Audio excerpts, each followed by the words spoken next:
Hello friends, मैं Radhika R12 recipe में आपका फिर से स्वागत है। आज हम मूंग दाल से बहुत ही लाजवाब नाश्ता बनाने वाले हैं और ये नाश्ता आपके घर वालों और बच्चों सभी को बहुत पसंद आएगा। इस नाश्ते को देखकर ही आपकी भूख बढ़ जाएगी और आपके मुंह में पानी आ जाएगा, क्योंकि जो नाश्ता है दिखने में भी बहुत ही बढ़िया लगता है और खाने में भी बहुत ज़्यादा स्वादिष्ट लगता है। और यदि आपके बच्चे सब्जियां नहीं खाते हैं तो सब्जियां भी खा जाएंगे इस नाश्ते के साथ में। यदि रोज़ वही मूंग दाल का ढोकला चीलक खा खा कर बोर हो गए हैं, कुछ नया खाना चाहते हैं, तो इस नाश्ते को ज़रूर बनाकर खिलाएं घर वालों को। सभी को बहुत ही पसंद आने वाला है ये नाश्ता। और किस सिटी से आप ये मेरी रेसिपी देख रहे हैं मुझे वो भी कमेंट्स करके बताएं। और यदि मेरे चैनल को अभी तक आपने सब्सक्राइब नहीं किया है तो मेरे चैनल को सब्सक्राइब कर ले। तो चलिए इस नाश्ते को हम बनाना शुरू करते हैं। तो इस नाश्ते को बनाने के लिए सबसे पहले पैन में हम डालेंगे 1 चम्मच के करीबन तेल और तेल को अच्छे से गर्म करेंगे। अब इस गर्म तेल में हम डालेंगे आधी चम्मच के करीबन जीरा और जीरे को हल्का सा हम फ्राई होने देंगे। जीरा हल्का सा तड़क चुका है, इसमें हम डाल देते हैं 2 से 3 लहसुन की कलियां कद्दूकस की हुई। साथ ही इसमें हम डाल देंगे आधा इंच अदरक का टुकड़ा, इसे भी मैंने कद्दूकस कर लिया है। और फिर इसमें हम डालेंगे 2 से 3 हरी मिर्च बारीक कटी हुई। अब इन सबको हम थोड़ी देर के लिए चलाते हुए पका लेंगे ताकि इनके अंदर का जो कच्चापन है वो चला जाए। यदि आप अदरक लहसुन नहीं खाते हैं तो इसे स्किप कर सकते हैं और आप चाहें तो अदरक लहसुन को बारीक बारीक काट कर भी डाल सकते हैं या इसके पेस्ट को भी आप इसके अंदर डाल सकते हैं। तो सभी चीज़ें अच्छे से पक गई है। अब मैंने यहाँ पर 2 मीडियम साइज़ के प्याज लिए थे जिसे मैंने लंबा लंबा कट कर लिया है। तो प्याज को आपको यहाँ पर लंबा लंबा ही कट करना है। और साथ ही में इसमें हम डाल देंगे 1 शिमला मिर्च, इसे भी मैंने लंबा कट कर लिया है। सारी सब्जियों को आपको यहाँ पर लंबा लंबा कट करके ही लेना है। और फिर इसमें हम डाल देंगे 1 टमाटर लंबा कटा हुआ। अब इन सारी सब्जियों को हम चलाते हुए हल्का सा सॉफ्ट होने तक पका लेंगे। अब इन्हें हमें हल्का सा पकाना है, पूरी तरह से नहीं पकाना है। जो सब्जियां हैं वो हल्की सी क्रंची होना चाहिए। यदि आप पूरी तरह से पका लेंगे तो बिल्कुल सॉफ्ट हो जाएगी। और हल्की सी कच्ची रहती है ना तो उसका टेस्ट बहुत ही बढ़िया आता है, थोड़ा सा क्रंची रहता है ये। तो सब्जियां जो है वो हल्की सी पक चुकी है। अब इसमें हम कुछ मसाले ऐड करेंगे। तो 1 तिहाई चम्मच के करीबन इसमें हम डाल देते हैं लाल मिर्च पाउडर। 1 चौथाई चम्मच के करीबन डालेंगे हल्दी पाउडर। 1 तिहाई चम्मच के करीबन डाल देंगे चाट मसाला। और स्वाद के अनुसार यहाँ पर डाल देते हैं नमक। मैं यहाँ पर आधी छोटी चम्मच नमक डाल रही हूँ, आप आपके स्वाद के अनुसार इसमें नमक ऐड कर सकते हैं। अब इस नाश्ते में थोड़ा सा कलर आए उसके लिए मैं डाल रही हूँ आधी छोटी चम्मच से भी कम, मतलब 1 तिहाई चम्मच के करीबन डाल रही हूँ कश्मीरी लाल मिर्च पाउडर। ये ज़्यादा तीखी नहीं होती लेकिन इससे कलर और टेस्ट बहुत ही बढ़िया आता है। सभी चीज़ों को अच्छे से मिक्स कर देंगे और 1-2 मिनट के लिए इसे हम चलाते हुए पकाएंगे ताकि जो हमने मसाले वगैरह डाले हैं वो भी अच्छी तरह से पक जाएँ। बहुत ही लाजवाब नाश्ता है ये, जब आप बनाकर खाएंगे तो खाते ही चले जाएंगे। अब इसमें हम डाल देंगे इसका टेस्ट बढ़ाने के लिए बेसन। तो 2 बड़ी चम्मच मैंने यहाँ पर बेसन लिया है। आप यदि घर के रेगुलर वाली चम्मच ले रहे हैं जिसे हम नाश्ता वगैरह करते हैं वो ले रहे हैं आप, तो कम से कम 3 से 4 चम्मच बेसन ऐड करिए। अब इस तरह से इसे हम चलाते हुए पकाएंगे ताकि जो बेसन है वो भी हल्का सा भुन जाए। तो 2 से 3 मिनट के लिए इस तरह से हम इसे चलाते हुए पका लेंगे। 2 से 3 मिनट में बेसन जो है बिल्कुल बढ़िया तरीके से भुन जाएगा। और यदि आप भुना हुआ बेसन डाल रहे हैं तो इसे आपको ज़्यादा पकाने की ज़रूरत बिल्कुल भी नहीं है। तो मुझे इसे पकाते हुए करीबन 5 मिनट कंप्लीट हो चुके हैं।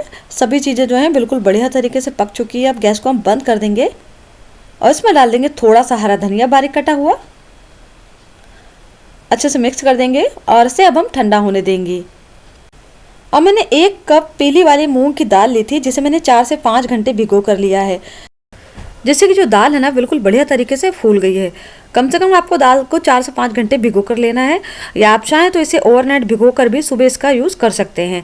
अब दाल को हम अच्छी तरह से वॉश कर लेंगे और इस पानी को भी हम हटा देंगे। तो दाल अच्छी तरह से वॉश हो चुकी है। अब इसे हम डाल लेते हैं मिक्सर जार के अंदर। और आप दाल से रिलेटेड कौन सी रेसिपी देखना चाहते हैं मुझे कमेंट्स करके ज़रूर बताइएगा। अब इसमें हमें पानी वगैरह बिल्कुल भी नहीं डालना है, बिना पानी के ही इसे हमें पीसना है और बिना पानी के बहुत ही ईजिली से ग्राइंड हो जाएगी ये। साथ ही इसमें हम डाल देते हैं 2 हरी मिर्च जिसे मैंने रफली कट कर लिया है। अब जार का ढक्कन लगाकर इसको हम पीस लेंगे और इसका एक बढ़िया सा पेस्ट रेडी करेंगे। तो दाल पिसकर रेडी हो चुकी है। आप देख सकते हैं दाल का टेक्सचर इसी तरह का आपको यहाँ पर इस पेस्ट को रेडी करना है। अब इसे हम एक बाउल में ट्रांसफ़र कर लेते हैं। इस नाश्ते को बनाते समय दाल का बैटर जो है वो बिल्कुल पतला नहीं होना चाहिए, इसलिए पानी का यूज़ थोड़ा सा ध्यान से करिए। यदि आपको दाल पीसते समय थोड़ी सी दिक्कत आ रही है तो ही आप थोड़ा सा पानी यूज़ करिए, अदरवाइज़ नहीं करिए। अब इसे हम रखते हैं अभी साइड में। जो हमने यहाँ पर स्टफिंग बना कर रखी थी वो अच्छी तरह से ठंडी हो चुकी है। तो इसमें से हम थोड़ी सी स्टफिंग लेंगे और इसकी एक बॉल बनाएंगे। तो छोटी छोटी सी इस तरह से हम बॉल बनाकर इसको तैयार कर लेंगे। बहुत ही ईजिली से बन जाएगी ये बॉल्स। नाश्ता बनाने के लिए कुछ तैयारियां हम पहले से कर लेना तो नाश्ता जो है बहुत ही जल्दी से बन जाता है। जब आप भी मसाले की बॉल्स बनाएं तो इस बात का ध्यान रखें, इससे ज़्यादा बड़ी बॉल्स बिल्कुल नहीं बनाइएगा। कारण मैं भी आपको बाद में बताऊंगी कि इससे ज़्यादा बड़ी बॉल आपको क्यों नहीं बनानी है। अब मूंग दाल का चीला, डोसा वगैरह तो आपने कई बार बनाकर खाया होगा। एक बार इस नाश्ते को बनाकर खिलाइएगा, बच्चे बड़े सभी को ये नाश्ता बहुत पसंद आएगा। सारी बॉल्स बनकर रेडी हो गई है। अब एक तड़का पैन में हम 1 चम्मच तेल डालेंगे और इसे गर्म कर लेंगे। अब इस गर्म तेल में हम डाल देते हैं आधी चम्मच के करीबन राई और राई को अच्छे से फूटने देंगे। तो आप देख सकते हैं राई जो है वो अच्छी तरह से पकने लगी है, इसमें से चटकने की आवाज़ आने लगी है। तो ये इंडिकेशन होता है कि राई बिल्कुल बढ़िया तरीके से पक चुकी है। अब इसमें हम डाल देंगे आधी चम्मच के करीबन ही सौंफ। अब गैस को हम बंद कर देंगे और इसमें हम डाल देंगे 1 टेबलस्पून के करीबन काली तिल। सभी को हल्का सा हम पका लेंगे। आप चाहें तो काले तिल की जगह सफ़ेद तिल भी डाल सकते हैं। और काले तिल डालने से नाश्ता जो लुक वाइज दिखने में बहुत बढ़िया लगता है। तो ये हमारा बढ़िया सा तड़का बनकर रेडी हो चुका है। अब जो हमने दाल पीस कर रखी थी उसके ऊपर हम इस तड़के को डाल देंगे। आप चाहें तो डायरेक्ट भी डाल सकते हैं, लेकिन इस तरह से जब हम पका के डालते हैं तो नाश्ते का स्वाद जो है ना वो और बढ़ जाता है। नाश्ता खाने में बहुत ज़्यादा टेस्टी लगता है। साथ ही इसमें हम डाल देंगे आधी चम्मच के करीबन हल्दी पाउडर, आधी चम्मच डाल देते हैं नमक। नमक आप आपके स्वाद के अनुसार ऐड कर सकते हैं। अब इसमें हम डाल देंगे आधी चम्मच के करीबन कुटी हुई लाल मिर्च।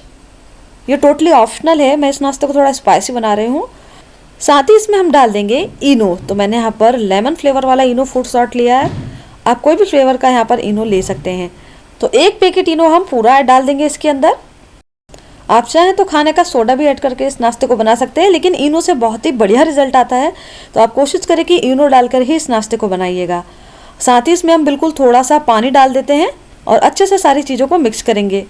जैसे कि मैंने आपको कहा है पहले से ही पानी ढेर सारा बिल्कुल नहीं डालिएगा, इसलिए मैंने सारी सामग्री डालने के बाद थोड़ा पानी डाला है, जिससे कि सारी सामग्री अच्छे से मिल भी गई है और हम बैटर की कंसिस्टेंसी को भी बराबर कर सकते हैं।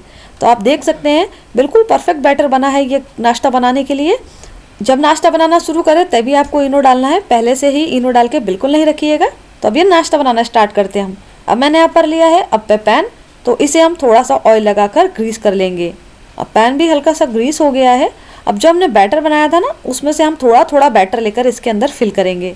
तो हमें अभी आधा ही बैटर फिल करना है।